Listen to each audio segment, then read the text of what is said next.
first of all, tell me, were you born in Iran? Did you grow up there?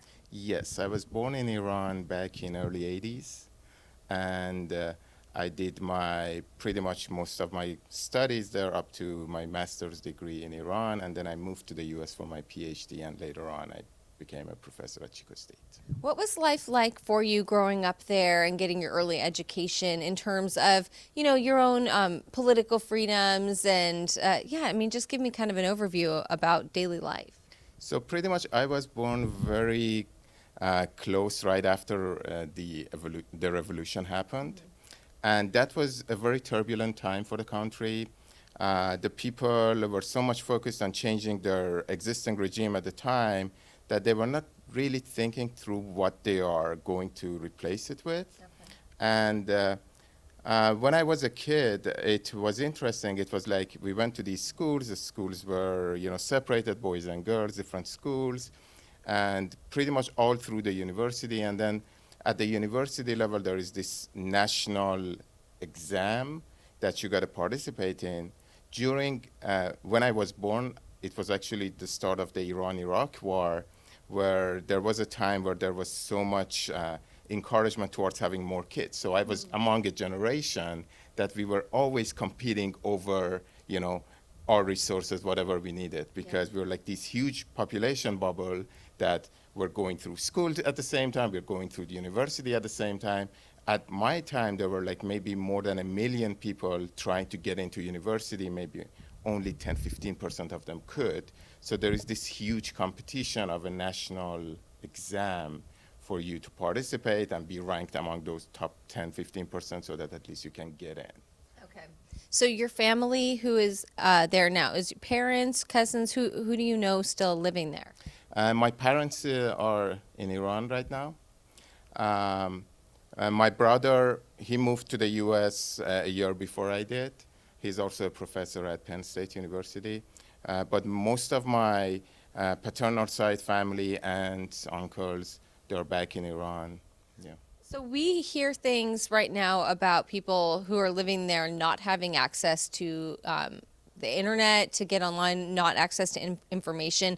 Can you call and text, though, your family members and get through to them that way? No, and that is what makes this very concerning, because not only the internet was shut down, and this was one of the hardest crackdowns of the internet.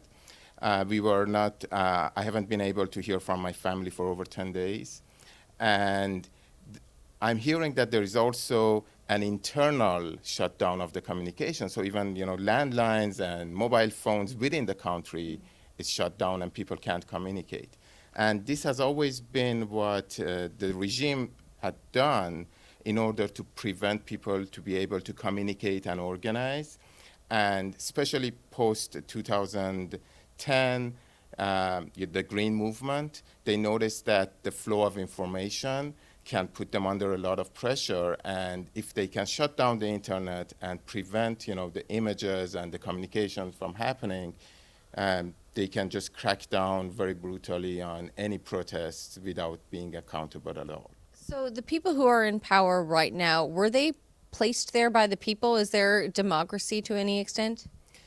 Well, I mean, there are elections held, but, in some of the most autocratic countries in the world, there's still elections. I mean, it's an election, but you can't have a free candidates coming in. The candidates are chosen by the system. So, yeah, I wouldn't say it's a democracy at all at this point.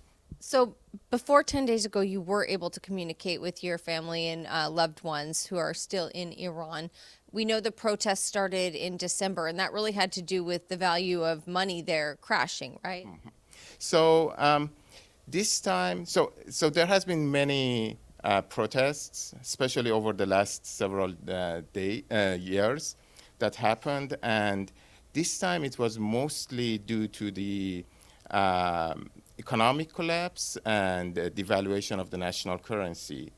And that is on top of all the suppressed demands of the Iranian peoples over the last, 4 decades of some of their basic rights and freedoms. So that is why this time there is much more participation from a wider group of society, because it's not just limited to women, it's not just limited to the youth, it's people's livelihood. So you have all groups of people from different generations participating, and that is why it's this time it's much more stronger.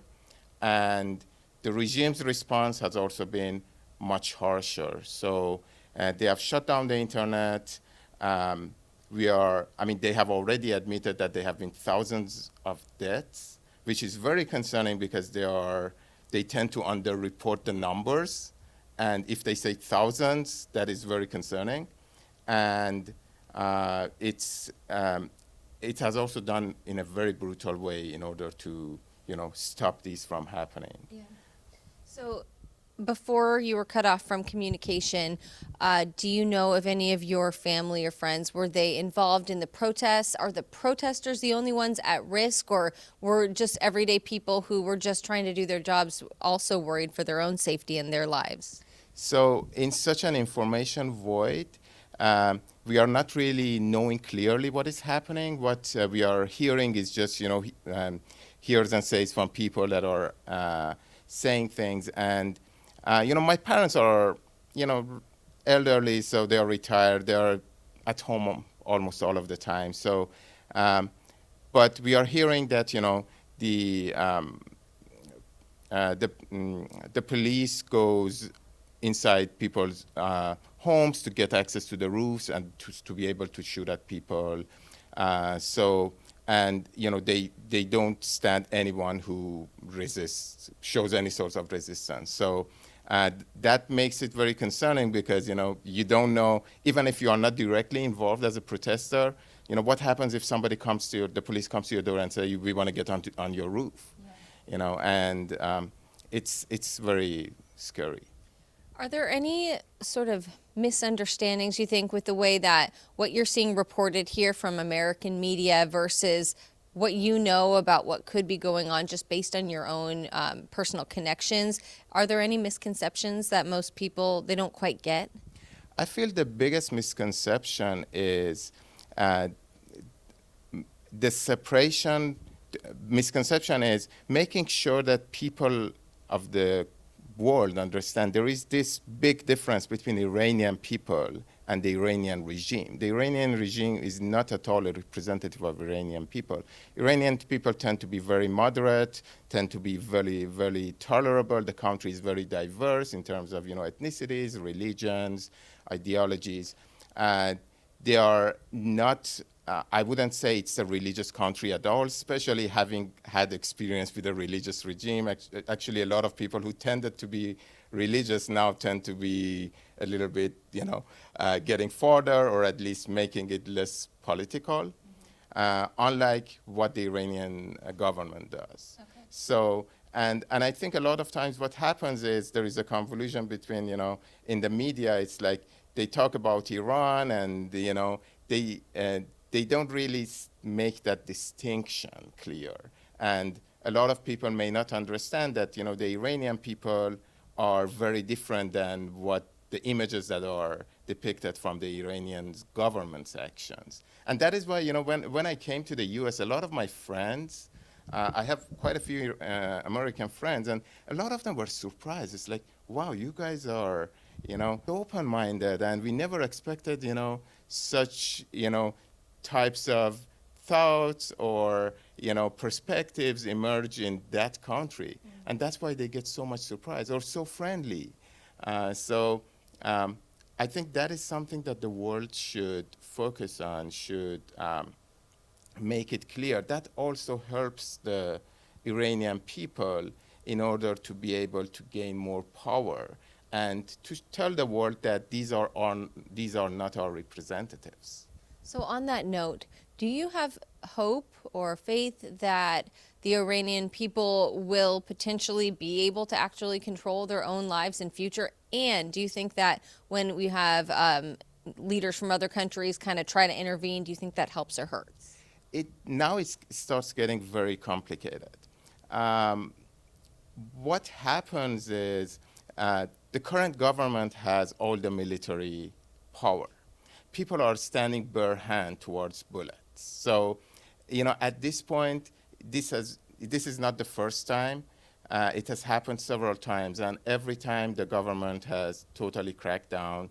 And then even after that, there is another wave of arrests and executions that goes unnoticed, mostly by the international media.